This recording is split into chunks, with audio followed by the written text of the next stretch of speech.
This show continues to do what I consider to be the impossible or close to it. And what I mean is that this show continues to introduce elements that normally would break a show. So in the case of this episode, the concept of revival magic. And the reason that can typically break a show is if you remove one of the biggest, if not the biggest stakes that a show can have going for it, that being death and loss, then there's never a point of worrying.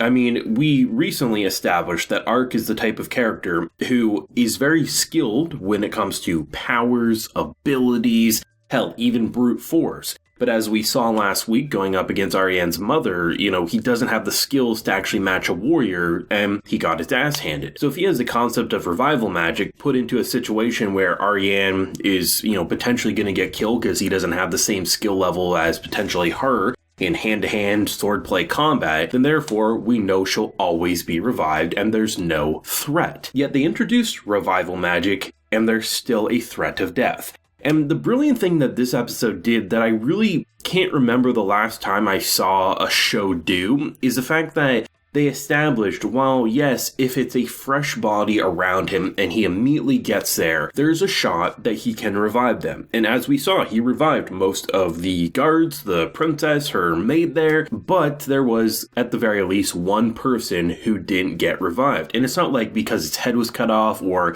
he had this severe wound that looked any different than the others.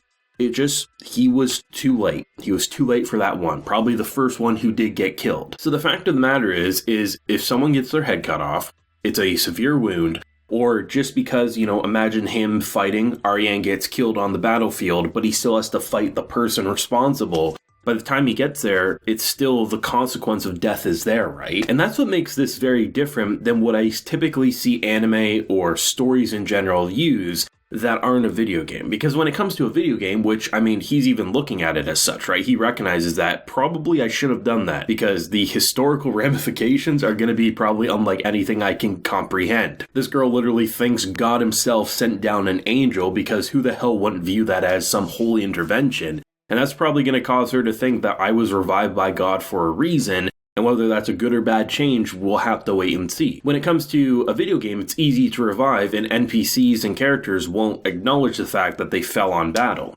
Sure, there's certain video games. You can look at, the hardest modes on Fire Emblem.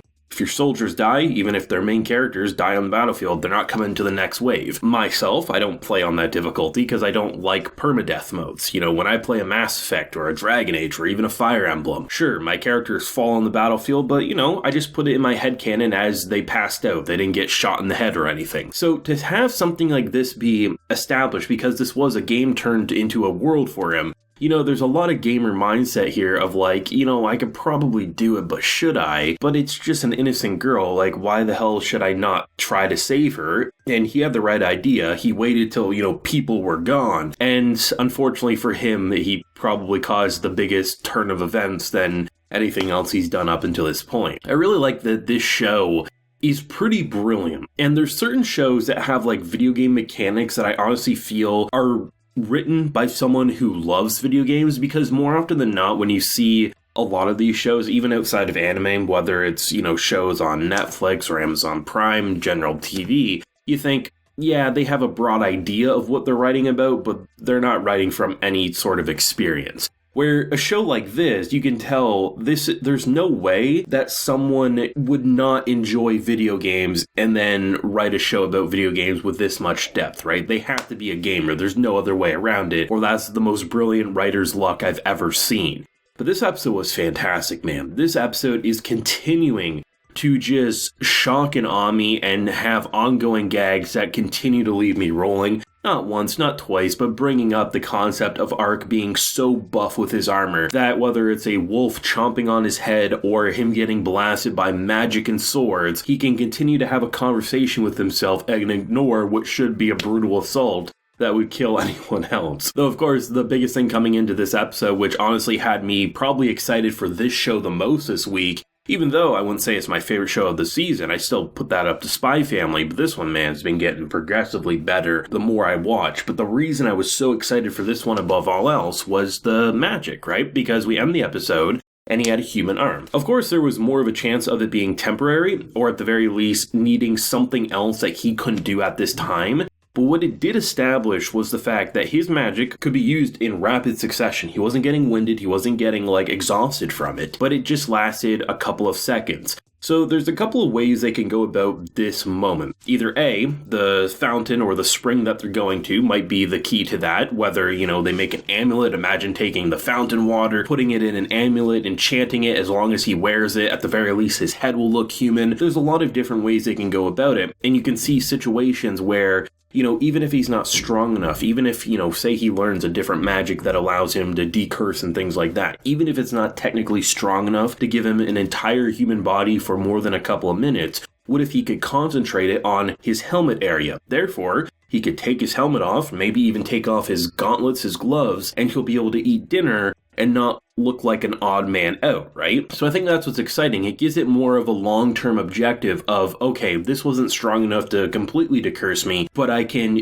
wear a bracelet. I could wear a necklace that's been enchanted and it has a type of magic. And if I use my own abilities, I can activate it for 5 minutes at a time. You can see how that could be game-changing without completely removing the final objective sort of a thing, which is really cool if you ask me. And the fact that he wasn't getting winded in kind of doing his decurse rapid succession says to me that it's not going to be an issue if he has to recast it every couple of minutes either, if he can focus it and keep it active longer than, say, 30 seconds or even 10 seconds in the case of his hand. But I really like this episode. The Wolves was a really cool addition. I continue to enjoy the idea of these creatures who seem so harmful, but it's just that bracelet around their leg. And the fact that after once again saving it, the idea of this skeleton knight he has his very important figure always resting on his shoulder, Ponta, something that has shown elves that he can be trusted. It's something that's very almost religious, you could say. There was this giant creature he had to beat back in the first couple of episodes, but this time, because he saved it and spared it,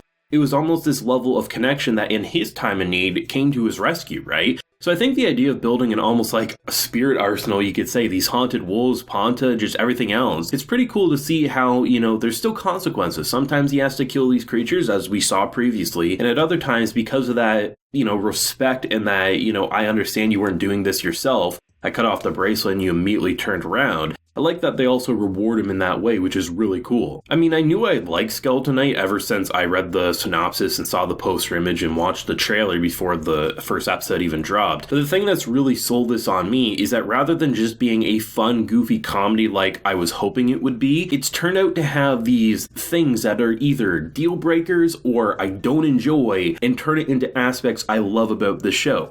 Revival magic, one of the biggest things that if I see it, I kind of feel like, okay, this is the jump the shark moment. Because if you can heal every single person in that area, therefore, Ariane's never gonna die. Because, even if I'm not really worried about him himself, there's obviously these connections, right? And the fact that seemingly they almost all died around the same point in time, and it's not like he cut off his head or anything. A simple stab wound to the heart could be enough that would make it so he couldn't actually revive someone close to him, even himself, right? So I love the fact that there's consequences, but still allowing it to feel like there's these video game mechanics that he now has to contemplate, should I use them even though I can, or should I pretend they don't exist because for all intents and purposes, this is a world and what I just did or am about to do could change history in a way that could be very bad or good. She looked important, but what if she was the evilest character of them all and he just revived them? He doesn't know the full context of any particular moment, so, good intentions, it very well could start wars, you never quite know. Thoughts and feelings though down below. What did you think of this episode? I might go as far as say it's probably my favorite episode of the show to date. I really like what they're able to twist on its head with mechanics that I normally despise, but thoughts if you have any, leave a like if you enjoyed, subscribe if you're new around here. So until next time everyone, please take care and have a good one.